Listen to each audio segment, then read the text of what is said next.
마가복음 12장 17절입니다.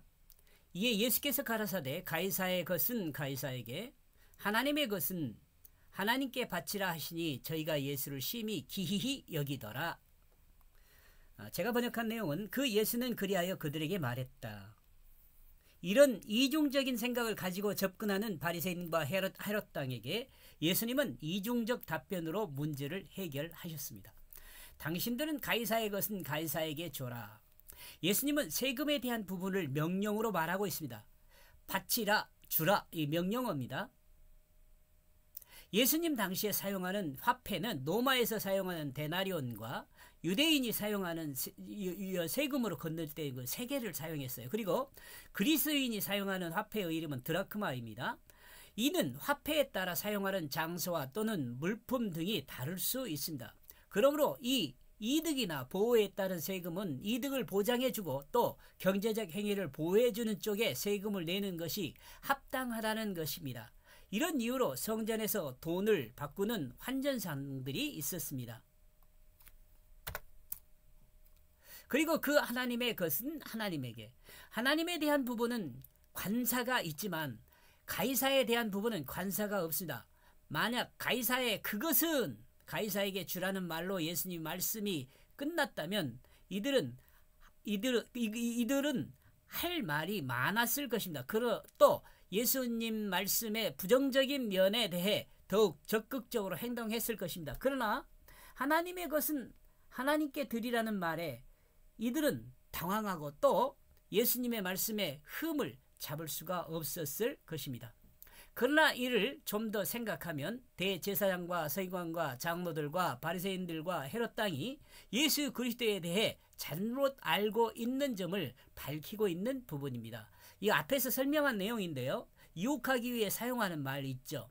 당신은 진실을 말한 사람이다. 당신은 어떤 사람에게도 거리끼지 않는다. 당신은 사람을 외모로 보지 않는다. 당신은 그 진리에 대한 하나님의 도를 가르치고 있다. 이렇게 이 전제를 갖고 있잖아요. 이렇기 때문에 예수님을 이걸로 올무를 걸라 그랬는데 이 말에 대해서 지금 잘못 알고 있는 점을 지적하는 거죠. 새롭게 깨우쳐서 알 수 있도록 해주는 거예요.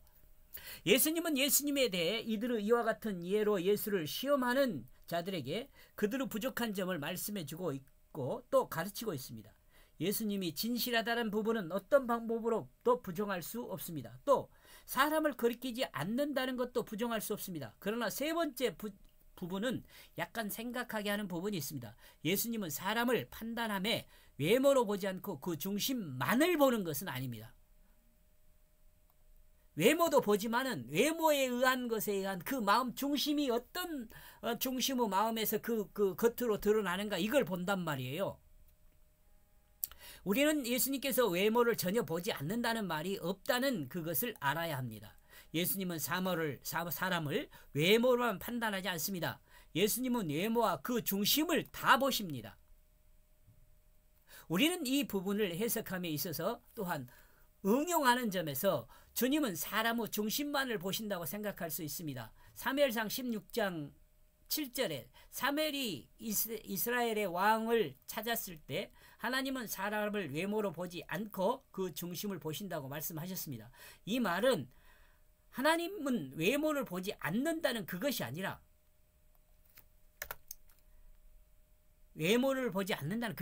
하나님의 선택 기준이 외모에 있지 않고 그 선택 기준이 선택해야 할 사람의 마음에 있다는 그것을 말해주는 내용입니다. 이해하죠? 이 내용과 같이 예수님께서도 외모로 결정적인 판단 기준을 잡지 않지만 외모를 전혀 보지 않는다는 말은 아니라는 의미입니다.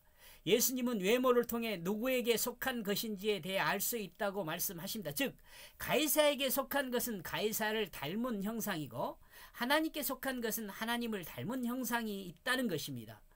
그러므로 예수님은 외모와 마음을 모두 보신다는 것을 말하고 있습니다. 그리고 넷째로 말한 예수님은 진리에 대하여 그 하나님의 길을 가르친다고 했는데 예수님이 가르치는 진리는 바리새인이나 헤롯 당도 모두 공적으로 알 수 있는 내용을 가르치고 있음을 지적하고 있지만 지적이나 가르치고 있음을 지적이나 아마 지적하고 있습니다. 이 말 이상하네. 그죠? 예수님이 가르치는 진리는 바리새인이나 헤롯 당들도 모두 공적으로 알 수 있는 내용을 가르치고 있습니다. 가르치고 있습니다. 즉 예수님께서 가르치는 내용에 대해서 바리새인이나 헤롯 당도 온전히 이해가 가능한 내용임을 우리는 알 수 있습니다. 결론적으로 이스라엘의 위정자들이 알고 기다리는 메시아는 혈통적 유대인을 기다리면서 과거 다윗 왕국을 기대하지만 이는 예수님을 잘 모르는 것입니다. 모르는 것에서 비롯된 것입니다. 모르는 것에 비롯된 것입니다. 예수는 이스라엘 민족도 위하고 이방 민족도 위하는 우주 만물을 구원하기 위한 구원의 대속주로 오셨다는 그것을 알아야 합니다. 이러므로네요. 이러므로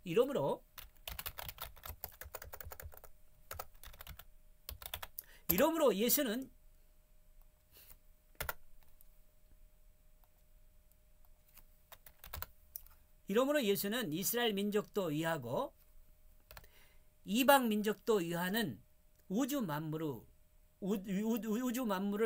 구원하기 위한 구원의 대속주로 오셨다는 그것을 알아야 합니다. 아멘? 그렇습니다. 주님에게는 유대인이 가이사에게 세금을 내는 그것은 하나님의 질서 안에 있는 하나님의 작은 질서에 불과합니다. 그러므로 유대인들도 이 질서를 따르는 것이 합당하다는 것을 유대인의 관점에서 가르치는 것이 아니라 인류를 통치하는 그 주로서 유대인에게 말씀하고 있는 것입니다. 이거 이해해야 합니다.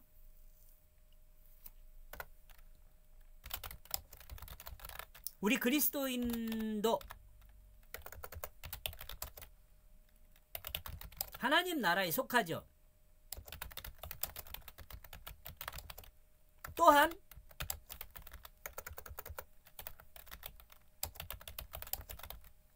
세속 나라에 부정할 수 없다. 세속 나라에 속해 있다는 그것은 부정할 수 없습니다.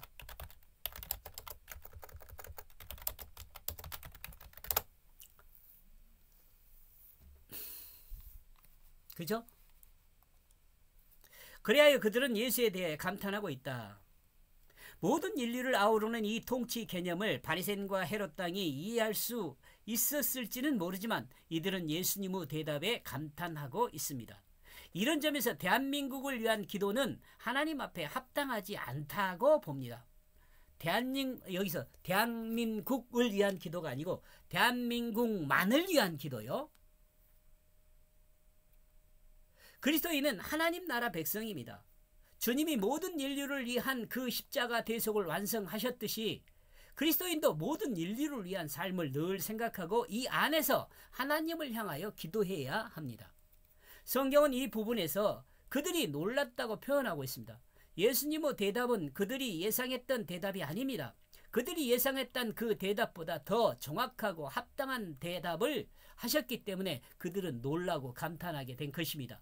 그리고 너무도 명확하기에 거기에 또 다른 변론을 할 수가 없게 되었습니다. 이는 결론적으로 그리스도인이 행동하는 그것은 마음에 의한 것이지만 그 행동 또한 마음처럼 하나님께 속한 행동이 되어야 함을 드러냅니다.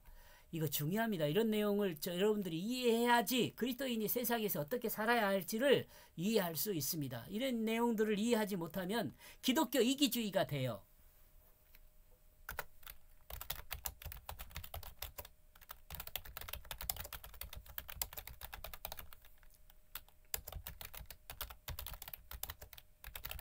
기독교 이기주의. 여러분 이런 거 느끼세요, 여러분? 기독교 이기주의란 말을.